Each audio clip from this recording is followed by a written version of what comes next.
Kaççı? 2019 700 dolar boşlanışda bo'lsa avtokreditga chiqamiz. 2010 600 dolar bo'lsa avtokreditga chiqadi. Metan propan Onlarning metanda. Xarajatsiz. qo'yilgan.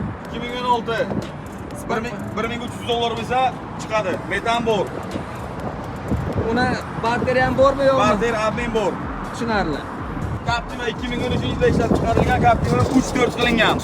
Tan narxi 13100 dollar bo'lsa chiqadi. Avtokreditga 2200 dollardan chiqaveramiz. Barter bormi? Barter bor, xohlagan Chiqar, tayyor chexol, polik hammasi qilib qo'yilgan, bateriya ham bor. 2016-yilda ishlab chiqarilgan Captiva rusumli avtomashinamiz 14600 dollar bo'lsa beriladi. Barter variant bor. Avtokreditga 2500 dollardan chiqadi.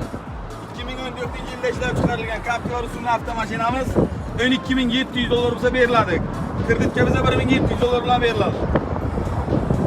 2012-yilda ishlab chiqarilgan Craftsman 100% toza propanda 11200 dollar bo'lsa beriladi. Variantga ham bo'ladi, obmen ham bor. Qo'lda pasta qoldiramiz.